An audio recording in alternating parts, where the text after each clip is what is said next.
Dream, search, drive. Cars.co.za. Get insurance that pays out faster than the word Archie. Budget, the official insurer of good South Africans. Hello and welcome to Cars.co.za, the best place to sell and buy your next car. Now, do you know what I find exciting? New car brands arriving on our roads and on our showroom floors. And this year, GWM, Great Wall Motors, following the huge success of Haval, will be launching not one, but two new brands, namely Tank and Aura. And choice, more choice, is almost always best for the consumer. Let's get into it. Let's talk all about the Tank 300.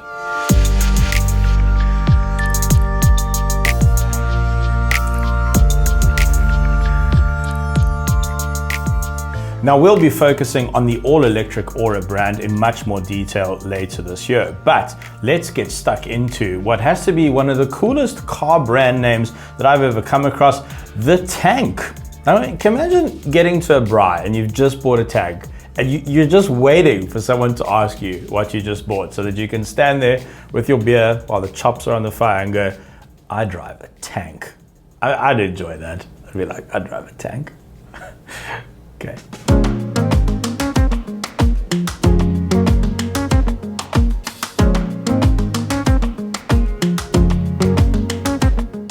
So, the Tank should be available around the middle of this year for you to purchase, and my colleague Dave Taylor traveled all the way to Melbourne, Australia to sample the Tank and the Aura as well, and then he returned to us with some really useful insight and information.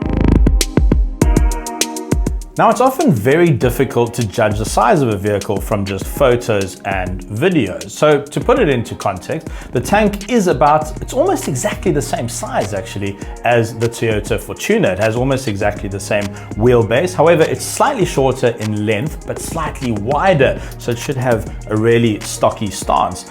And like the Toyota Fortuner and the Ford Everest and other bakkie-based SUVs, the Tank has its underpinnings from its sibling, the P Series, which we are already very familiar with in South Africa. So we are getting another bakkie-based SUV on the market.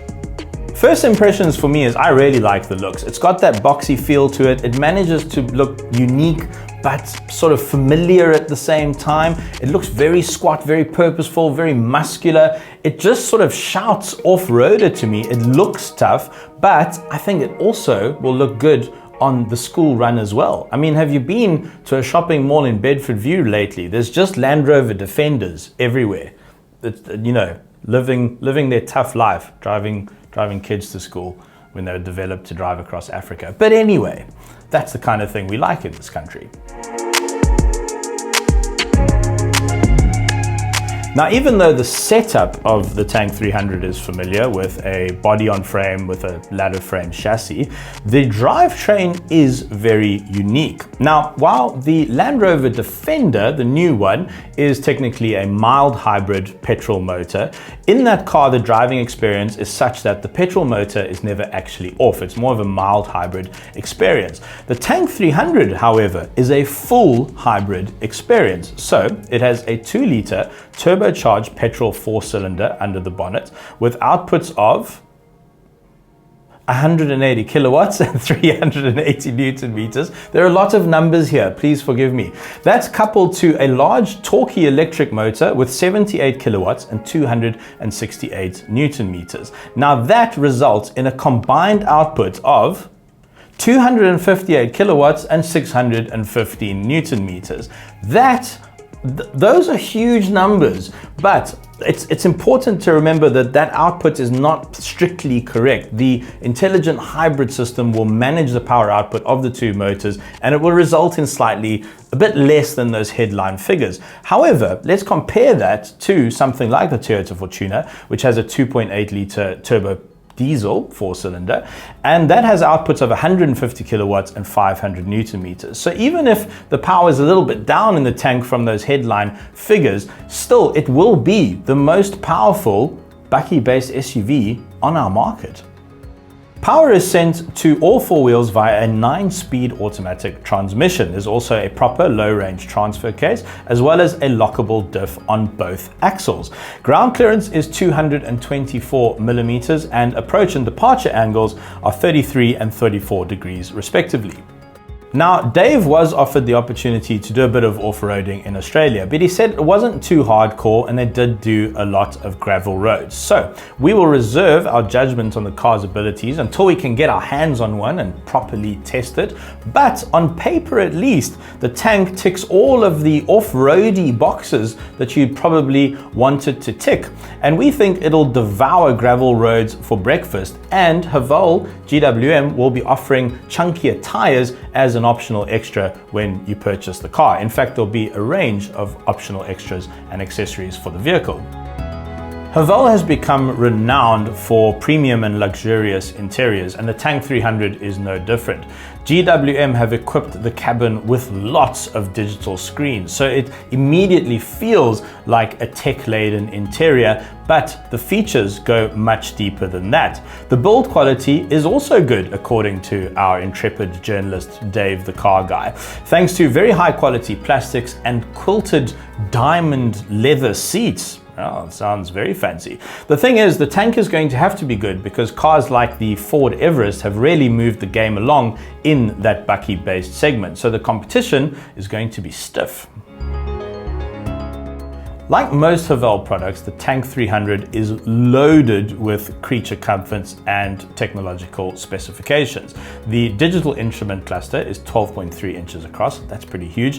The infotainment system is also 12.3 inches across. It features Apple CarPlay and Android Auto.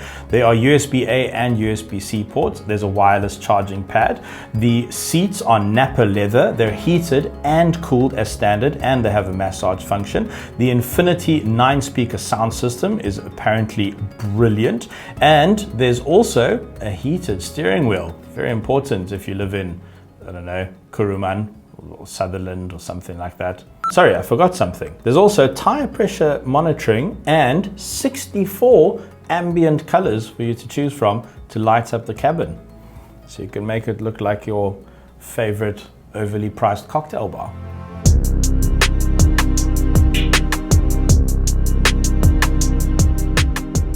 In terms of practicality, the tailgate opens sideways and reveals quite a large boot area. However, it's not as deep as you might expect because the hybrid battery is underneath the boot floor. The spare wheel, they've been a bit clever about this, is on the tailgate itself. So you do get a bit more extra room in there and you get a full-size spare, which is very nice for off-roading. What the car was missing though was a parcel shelf cover, and we really do hope that they figure that out and have one designed or built, whatever the case is, for the South African market. Now, driving the Tank 300, especially off-road, is sure to be quite an interesting and different experience to anything else you might have driven, any other off-roader, for instance. So because it's a full hybrid, it does mean that when you start the car, it's completely silent. The ICE engine only wakes up at about 40 k's an hour, and you can do quite a few kilometers on electric power alone. It also means that when you're crawling over off-road obstacles, you can crawl in complete silence, which I wonder what 4x4 enthusiasts are going to think of that, crawling around in the mud without actually using any petrol. It's definitely going to be a unique experience, and one that I'm looking forward to trying out. Initially, at least, this will be the only drivetrain in the Tank 300 that will be sold in South Africa. There's no turbo diesel coming, for instance. And of course, all of this is in a bid to bring down fuel consumption and emissions. Now, we only tested the tank at very slow speeds off-road, and so we don't think it was a realistic representation of its fuel consumption. So we'll wait for judgment on that when we finally get the car to test later this year.